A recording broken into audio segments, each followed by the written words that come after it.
Hello दोस्तों, good evening. हम आज करेंगे practice set number 5, Navodaya entrance exam का प्रैक्टिस सेट नंबर 5।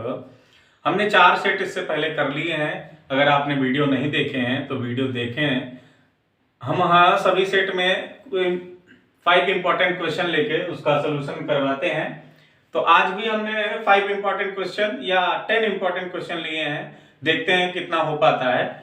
तो 5 इंपॉर्टेंट क्वेश्चन में पहला क्वेश्चन है हमारा, simplification of the following gives 15।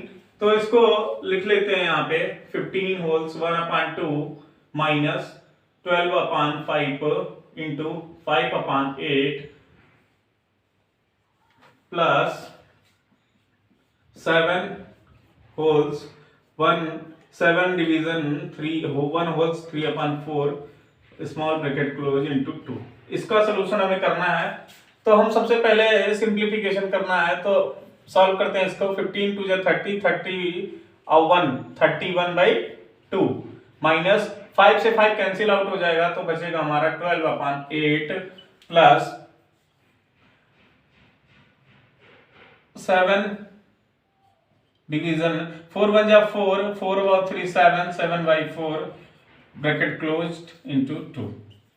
ठीक है, अब हम देखेंगे कि अब हम ये हमें सिंप्लीफाई करना है। तो सिंप्लीफाई में क्या लगाते हैं? बोर्ड मास लगाएंगे। तो बोर्ड मास में VDOS। बोर्ड मास में सबसे पहला क्या होता है?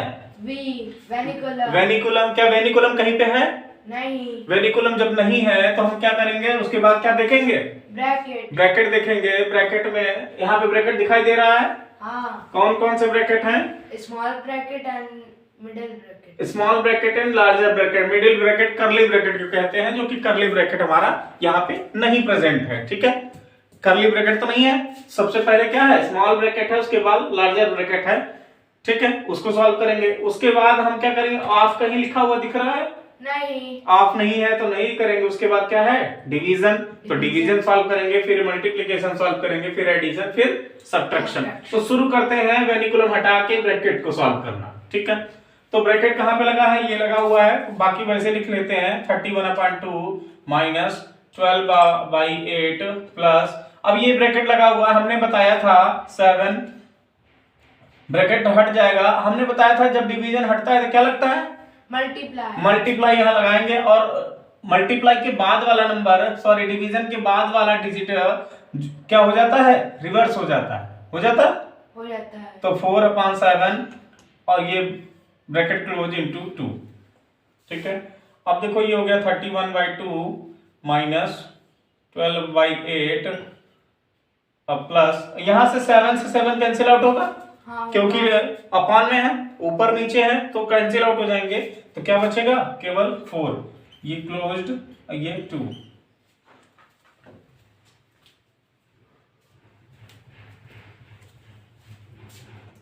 ठीक है, अब 31/2 माइनस, अब यहां पे हम कट कर लेंगे। 4 3 जा 12, 4 2 जा 8। तो यहां पे आ गया 3/2 प्लस 4 और ये इंटू 2। ठीक है, ठीक। अब हम इसको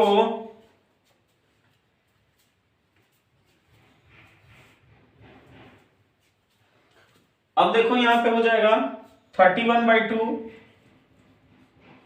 माइनस, अब यहां पे जब भी हमने बताया था कि अपान ना हो तो क्या करते हैं? सीधे डायरेक्ट मल्टीप्लाई करते हैं। 4 2 जा 8 और 3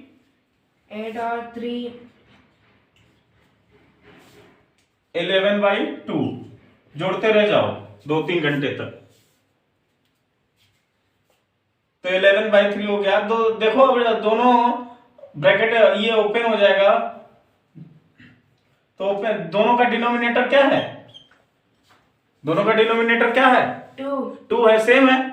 तो जब डिनोमिनेटर सेम होता है तो क्या करते हैं? सीधे सीधे माइनस या प्लस कर लेते हैं। माइनस लगा हुआ है तो माइनस करेंगे। 1 में से 1 माइनस हुआ तो 1 माइनस हुआ तो 0। 3 में से 1 हुआ तो 20/2, यानी इसको डिवाइड करेंगे तो आ जाएगा हमारा आंसर 10। तो इसका सिंप्लीफिकेशन होके क्या आया 10। Note down.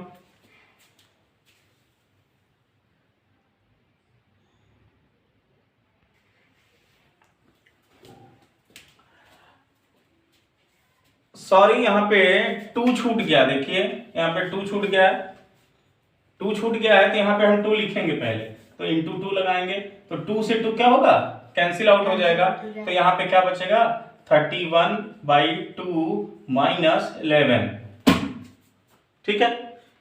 तो अब बच जाएगा हमारा 31/2 माइनस 11। इसको सॉल्व करेंगे तो देखो यहाँ पे डिनोमिनेटर नहीं लगाया तो इसको सीधे मल्टीप्लाई होगा 31 माइनस 22/2, ठीक है।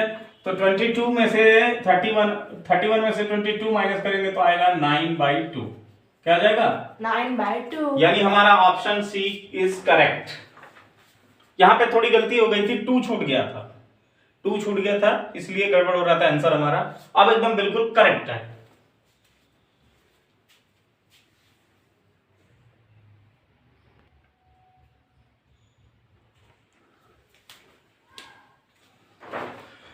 अब हम देखते हैं क्वेश्चन नंबर 2। क्वेश्चन नंबर 2 क्या है, which of the following statement is correct, यानी इन दिए गए स्टेटमेंट में से कौन सा करेक्ट है हमको ये देखना है, ठीक है। तो पहला स्टेटमेंट क्या है, 0 is an odd number, 0 odd number हो, तो ये हमारा फॉल्स है क्योंकि 0 ऑड नंबर नहीं होता, 0 क्या होता है इवन नंबर होता है। क्यों, देखो इवन नंबर क्या होते हैं 0 2 4 6 8, ये सब क्या है इवन नंबर है। जो 2 से डिवाइड हो जाए वो इवन नंबर होता है, ठीक है। तो ये 0 भी हमारा 0/2 करेंगे तो 0 भी 2 से डिवाइड हो जाएगा, 0 आएगा, तो ये भी हमारा क्या हुआ इवन नंबर हुआ। तो पहला ऑप्शन हमारा गलत, ये रॉन्ग हो गया। दूसरा 0 एज एन इवन नंबर, 0 एक इवन नंबर है, ये हमारा सही, ठीक है। तीसरा ऑप्शन देखो क्या लिखा है, 0 इज एन प्राइम नंबर, नहीं, प्राइम नंबर क्या होते हैं जो किसी से डिवाइड ना हो, केवल अपने से डिवाइड हो, या a number which have only 2 factor it self and 1 that number is called prime number. तो प्राइम नंबर क्या होंगे जो किसी से डिवाइड ना हो या तो उसके 2 फैक्टर हो केवल, एक तो वो खुद हो एक 1 हो। जैसे एग्जांपल में 2 का फैक्टर क्या होता है 2 और 1, एक तो वो इट सेल्फ है और एक वो 1, ठीक है। तो 2 क्या हुआ प्राइम नंबर, तो ये भी ऑप्शन हमारा गलत हो गया। चौथा 0 is neither odd nor even, नहीं, ये भी ऑप्शन गलत है क्योंकि 0 क्या होता है इवन नंबर, क्या होता है इवन नंबर। तो हमारा option number B is correct. अब आते हैं क्वेश्चन नंबर 3 पर।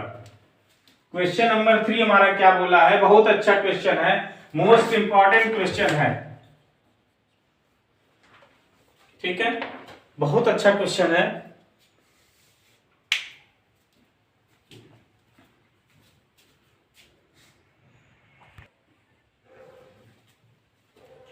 अब हम देखेंगे क्वेश्चन नंबर 3।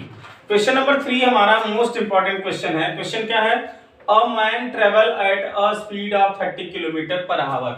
एक आदमी है जिसकी स्पीड है कितनी 30 किलोमीटर पर आवर, ठीक है।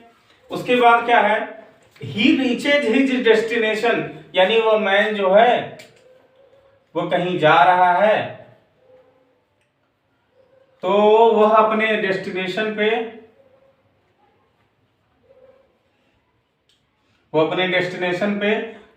पहुंचने में 10 मिनट लेट हो जाता है। कितना हो जाता है 10 मिनट लेट, 10 मिनट लेट हो जाता है।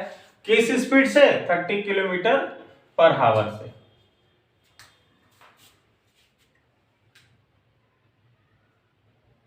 अब वही डेस्टिनेशन उसकी क्या है सेम है, यानी हम डेस्टिनेशन को डी मान लेते हैं, अगर लेट कर लेते हैं डी। तो अब वो क्या किया, अब उसने बोला कि 42 किलोमीटर उसने स्पीड कर दी अपनी, कितनी कर दी 42 किलोमीटर पर आवर।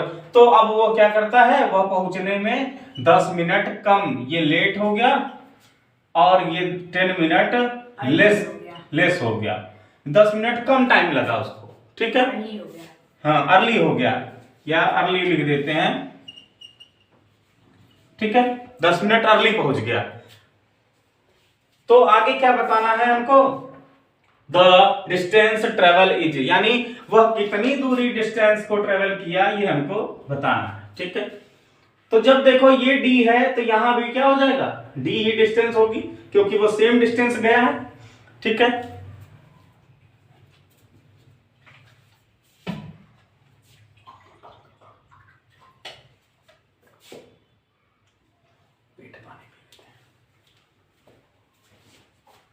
तो अब हम देखते हैं, हम इसको रेशियो से सॉल्व करेंगे, ठीक है, ट्रिक से सॉल्व करेंगे।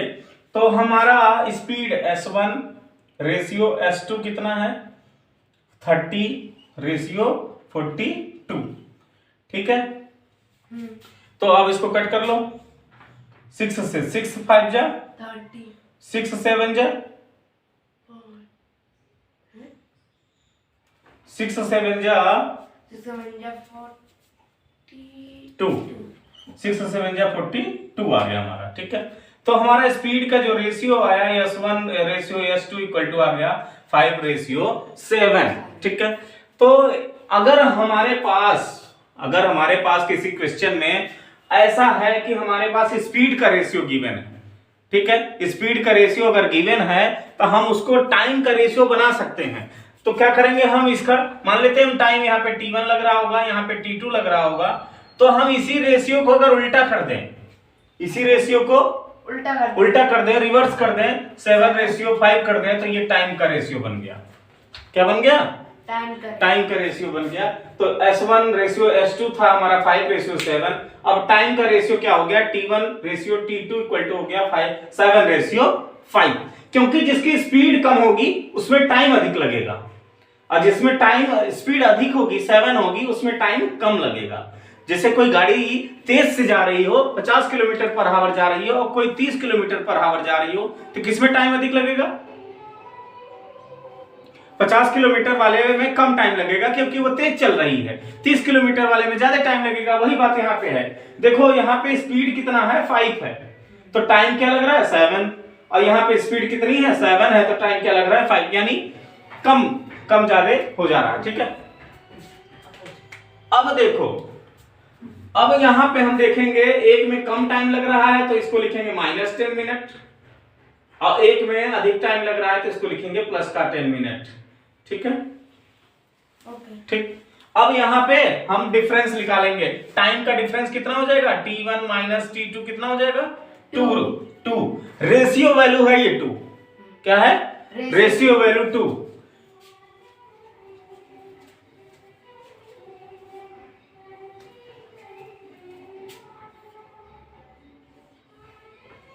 अब रेशियो वैल्यू 2, अब यहां पे हम डिफरेंस निकालेंगे तो 10 प्लस का और माइनस 10, तो ये हो गया हमारा 10 प्लस 10 यानी 20 मिनट।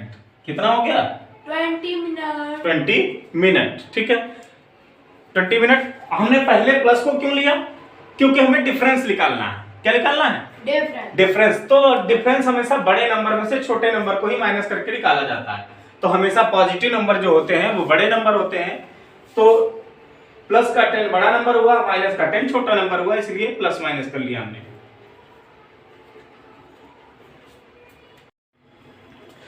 तो अब हमारा हो जाएगा यहाँ पे 2 इक्वल टू किसके होगा, 20 के, तो हम यहाँ पे लिख लेंगे 2 इक्वल टू 20 मिनट के। तो 1 रेशियो इक्वल टू किसके हो जाएगा, 2 1 जा 2 10 मिनट के, किसके हो जाएगा 10 मिनट के। तो हम टाइम निकाल लेंगे यहां से, t1 इक्वल टू कितना है 7 रेशियो है, तो 7 इक्वल टू हो जाएगा हमारा 7 इक्वल टू हो जाएगा 7 इंटू 10 मिनट यानी 70 मिनट। कितना हो जाएगा 70 मिनट। 70 मिनट टाइम लगता है 30 किलोमीटर पर आवर की स्पीड से जाने में। कितना लगता है 70 मिनट, ठीक है। तो अब हम यहां से निकालेंगे डिस्टेंस। डिस्टेंस इक्वल टू क्या होता है formula,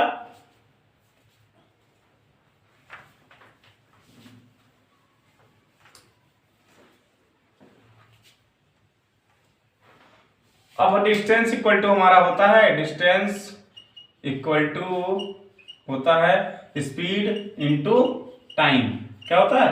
speed into time. Speed कितना थी पहले बार में? स्पीड देखो पहले बार में थी 30 किलोमीटर पर आवर, तो 30 किलोमीटर पर आवर रख देंगे यहाँ पे। अब यहाँ पे टाइम जो आया है वो 70 मिनट में आया है, 70 मिनट, तो इसको हम चेंज करेंगे हावर में। मिनट को हावर में चेंज करने के लिए क्या करना पड़ता है? मिनट को आवर में चेंज करने के लिए मल्टीप्लाई करना है। 30 किलोमीटर पर आवर डिवाइड करना पड़ता है 70/60 आवर। तो आवर से आवर कट गया तो क्या बचा?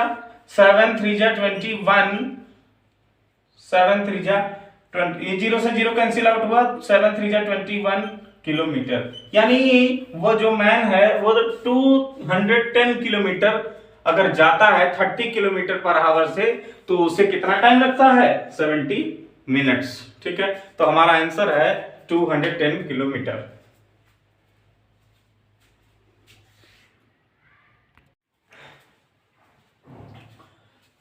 अब आइए देखते हैं क्वेश्चन नंबर 4। क्वेश्चन नंबर 4 क्या है हमारा कि what sum will amount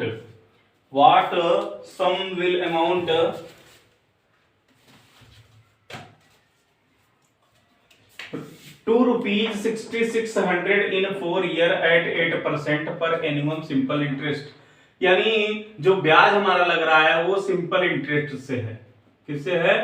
simple interest, यानी एसआई से है। ठीक है, उसके बाद बोला है कि कितने रुपए का सम जो है वो 4 साल में 6600 हो जाएगा, कितने रुपए का। तो हमें क्या बताना है इसमें? प्रिंसिपल, मूलधन, ना कि अमाउंट। अमाउंट ये गिवन है, ये अमाउंट ही है। क्या है? अमाउंट ही है। क्यों लिखा है व्हाट सम, यानी किसका सम, यानी क्या होगा, किसका सम होगा? विल अमाउंट ₹6600, यानी जिसको जोड़ने पर कितना हो जाएगा? 6600। ठीक है, तो हम निकालते हैं। तो A इक्वल टू हमको दिया है, A इक्वल टू हमको कितना दे दिया है?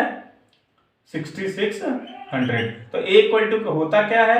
P प्लस SI होता है प्रिंसिपल प्लस SI। यहां फार्मूला लगा दो। A इक्वल टू हो जाएगा हमारा प्रिंसिपल प्लस, यहाँ पे SI इक्वल टू होता है P into R into T upon 100 होता है, हो जाता है।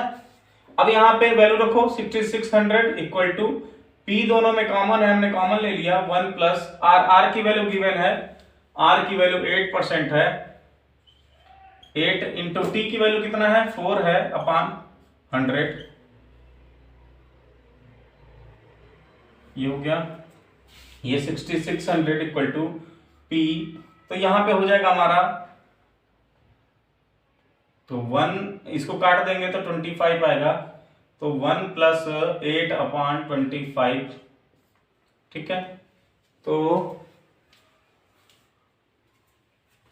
अब यहां पे हो जाएगा हमारा, सॉरी 6600 है, तो अब इसको सॉल्व करेंगे तो 6600 इक्वल टू P, इसको 25 बन जाए 25 और 8 33 अपॉन 25, 25 बन जाए 25, 25 में 8 ऐड करेंगे तो 5 ऐड करेंगे 30, 30 और 3 33। ठीक है, तो हमारा ये हो जाएगा, यहां से निकाल लेंगे P इक्वल टू हो जाएगा 6600, ये अपान में है 25 ऊपर जाएगा तो इंटू में हो जाएगा, यहाँ पे 33 अपान में है तो इंटू में है, ऊपर नीचे उधर जाएगा तो डिवाइड में हो जाएगा। यहाँ 33 2 जा 66, 32 2 जा 66, यहाँ बचा 200 इंटू 25, तो ये P इक्वल टू आ गया हमारा 25 2 जा 50, अब 2 जीरो और लगा दो, यानी 5000 रुपया प्रिंसिपल होगा, यानी option number B is correct.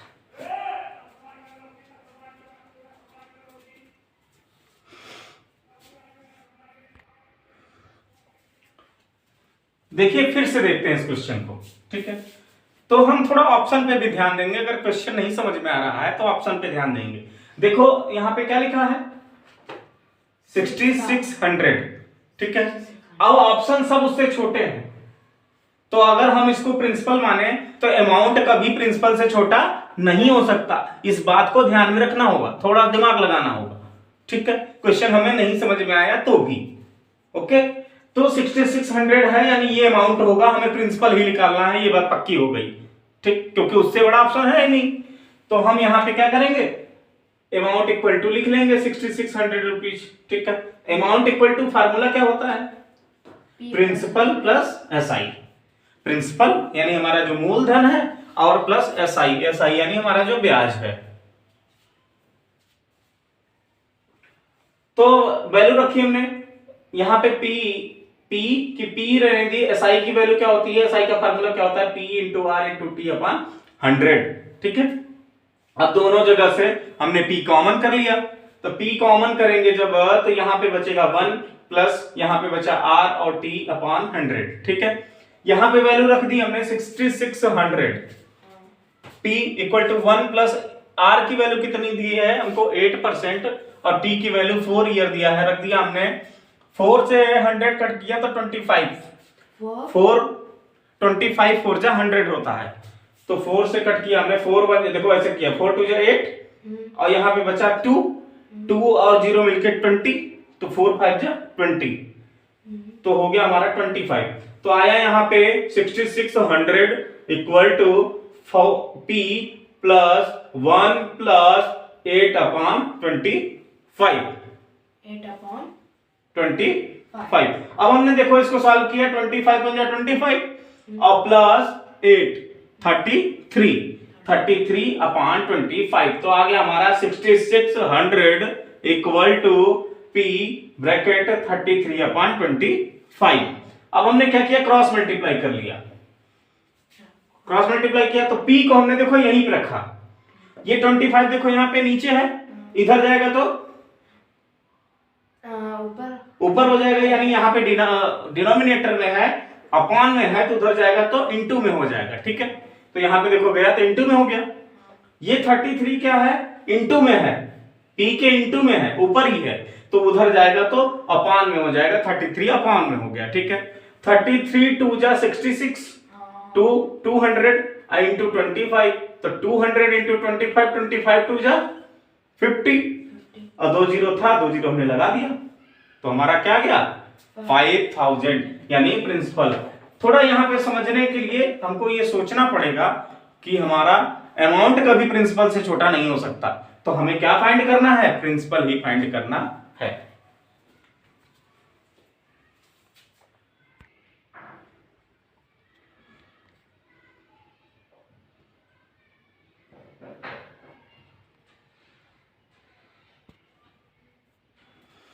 अब क्वेश्चन नंबर 5 हमारा है, how many rectangles slabs of 10 centimetre into 8 centimetre are required. यानी स्लैब्स का मतलब होता है पट्टी, कितनी पट्टी हमको रिक्वायर्ड होगी, कितने की, 10 सेंटीमीटर जो लॉन्ग हो और 8 सेंटीमीटर उसकी ब्रेड्थ हो, ठीक है। ऐसी कितनी पट्टियां रिक्वायर्ड होगी, किसके लिए रिक्वायर्ड होगी, कोई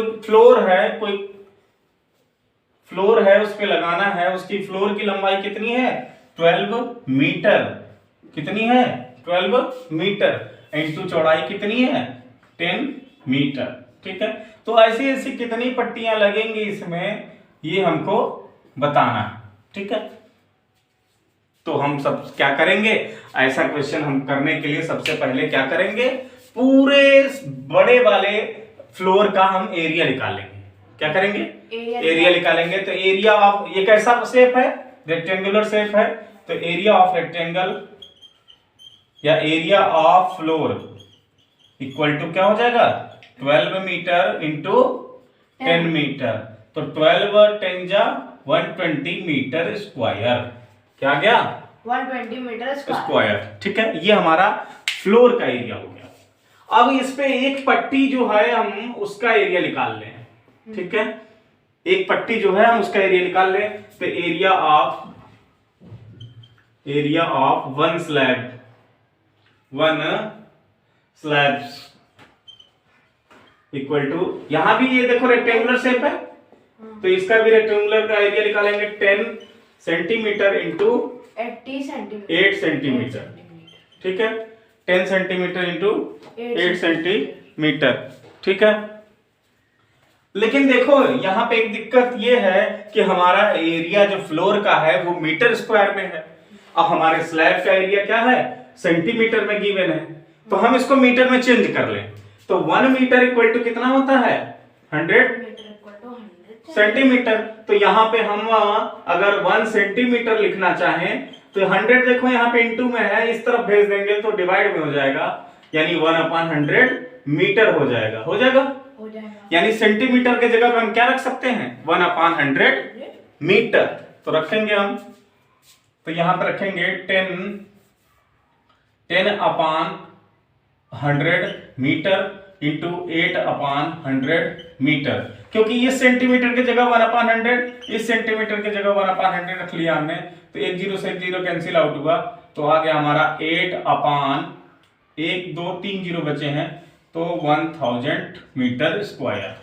क्या गया, 1000 मीटर स्क्वायर, 8/1000 मीटर स्क्वायर। ये हमारा एक स्लैब का एरिया आ गया, एक पट्टी का एरिया आ गया।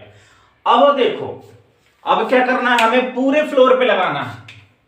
किस पे लगाना है, पूरे फ्लोर पे लगाना है। जब तो पूरे फ्लोर पे लगाने के लिए हमारा एक पट्टी का एरिया इतना है, तो टोटल एरिया कितना चाहिए, यानी कितनी पट्टियां लगानी होंगी, तो क्या करेंगे हम, डिवाइड कर देंगे, एक पट्टी के एरिया से पूरे एरिया को डिवाइड कर देंगे तो पता चल जाएगा। तो लिखेंगे number of slabs equal to हो जाएगा हमारा टोटल एरिया कितना है 120 metre square upon one slabs area कितना है 8/1000 मीटर स्क्वायर। मीटर स्क्वायर से मीटर स्क्वायर कैंसिल आउट हुआ, तो क्या बचा हमारा 120/8/1000, तो 120। अब इसका अपान नहीं है तो अपान लगा लेंगे। अब जब ये अपान हटता है तो इंटू लगता है, ये बड़ा वाला अपान, और अपान के बाद वाली जो वैल्यू होती है वो रिवर्स हो जाती है, तो ये रिवर्स हो जाएगी, तो ये हो जाएगा 1000/8 हो जाएगा 1000/8। अब कट करो उसको 4 से, 4 2 जा 8, या सीधे 8 से कट कर लेते हैं, 8 1 जा 8 बचा 4 और 0 40, 8 5 जा 40, तो 15 और ये 3 0 1 2 3, यानी 15,000 स्लैब्स रिक्वायर्ड होगी हमको इस पूरे एरिया को कवर करने के लिए, जो हमारा एक रेक्टेंगुलर शेप था। ठीक है, तो हमने 5 इंपॉर्टेंट क्वेश्चन किए नवोदय एंट्रेंस एग्जाम के, तो इसका रिवीजन करिए आप लोग। आज के लिए धन्यवाद, थैंक यू।